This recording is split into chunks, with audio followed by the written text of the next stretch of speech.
has that stopped the spate of bombs? Has that stopped? We're trying to be pragmatic here. Yes. Has that stopped the spate of bombings in that region?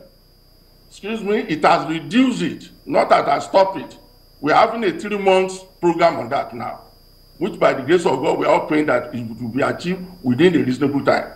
But it has reduced that issue drastically. Bombing here and there. I think we've seen more suicide bombings lately, especially carried out by children and women, more than before. You know, we are fighting a guerrilla war. We cannot finish it in a week. But what we are saying is that it has drastically reduced by the tactics employed by the current regime. You should give kudos to that. Look at the kind of the rejuvenation of effort of the military personnel that are involved. The leadership, they didn't stay in Abuja. They went here themselves and they all talked together and are doing the job together. Instead of making phone calls, making command on phone call. No, they are practical what they are doing, and Nigeria has seen the benefit of it.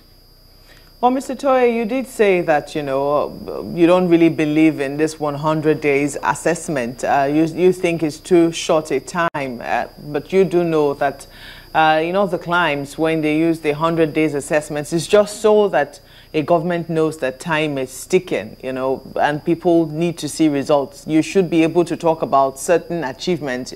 In this case, they say they prefer milestones within, you know, the first 100 days.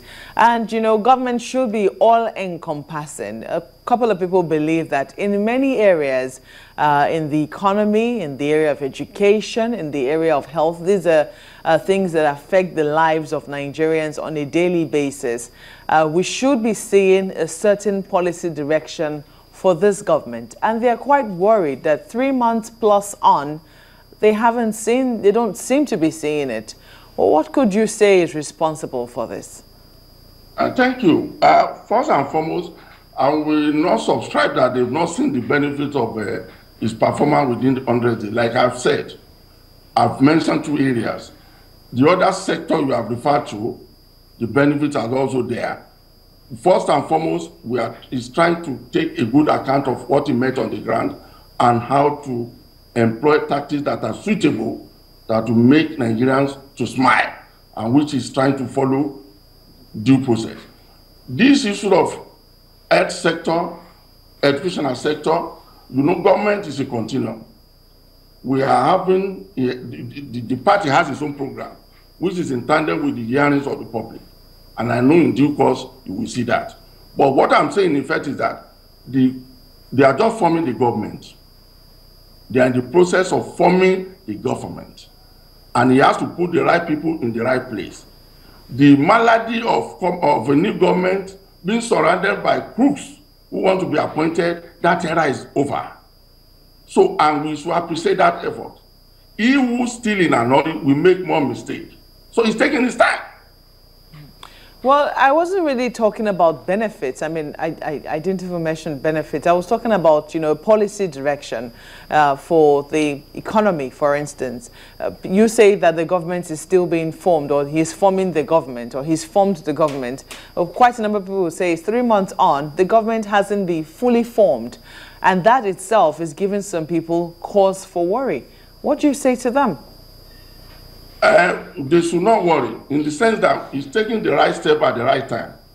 If he rush, then it will be a problem for Nigerians, but he needs to take his time.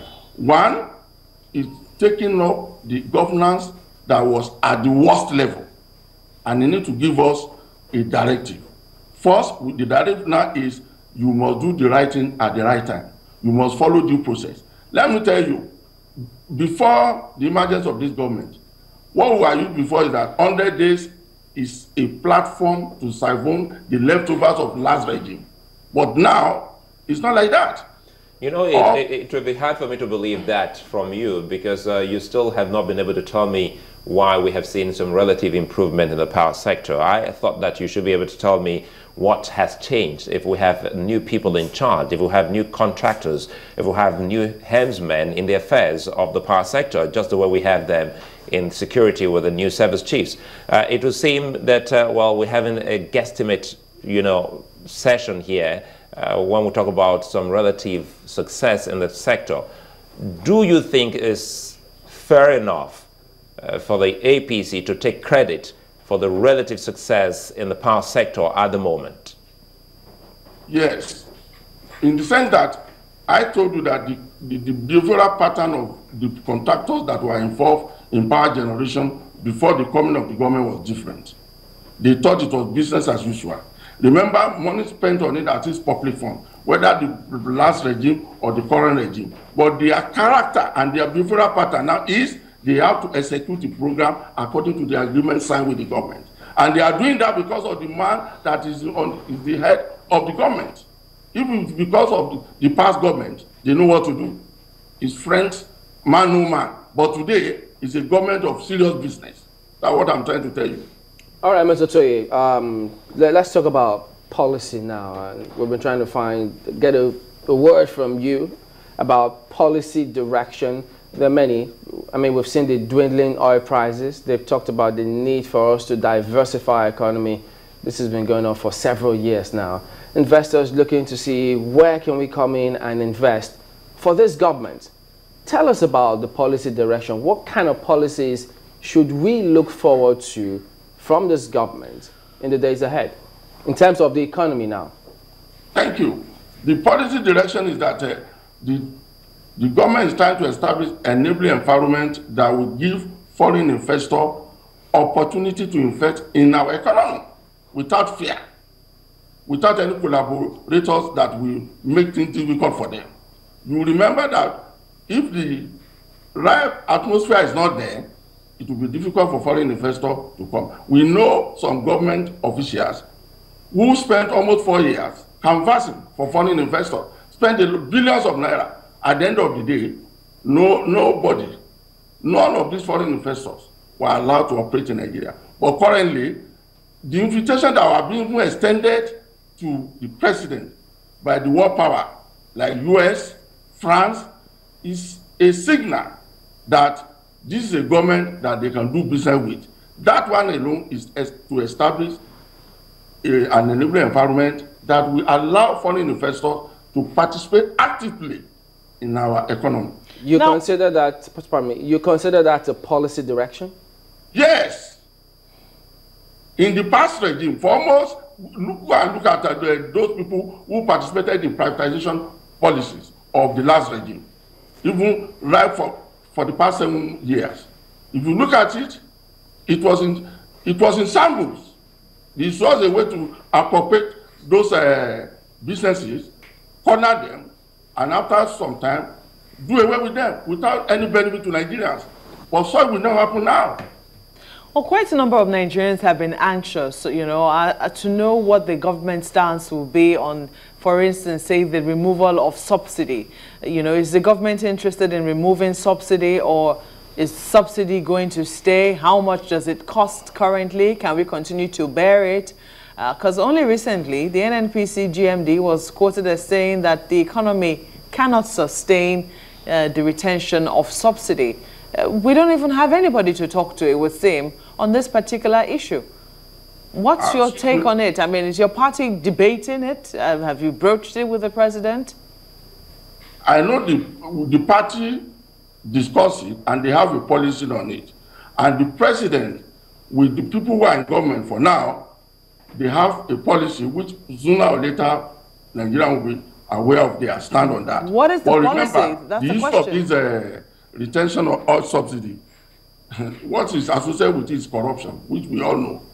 But they are coming out with the best strategy that Nigeria will enjoy it, and it will be good for our economy. And that one is left for the government to make their policy known to the public very soon. Exactly. So that's the problem. So people are saying that these kinds of policies, they don't seem to be clear in the first 3 months. Nobody seems to understand, because people say that investors look to see where government is putting its mouth, and where government is putting its mouth, they most likely will put their money. And sometimes when government puts its own money too, investors are encouraged to put their money. But as it is, it would seem that investors are holding back, not quite sure of what the stance of this government will be on so many issues pertaining to the economy. excuse me, I won't agree with you that they are holding back. The investors are only trying to study the mood of government, what is likely to be the policy outline. And the government too, they've done enough research, and like I said, very soon, you will, when the government is fully formed, you will see that they will come out with a blueprint, and everybody will definitely praise the government. All right, and thank you very much indeed. Mr. Wahab Toye is a legal practitioner, former member of Osun State House of Assembly, and a member of the APC.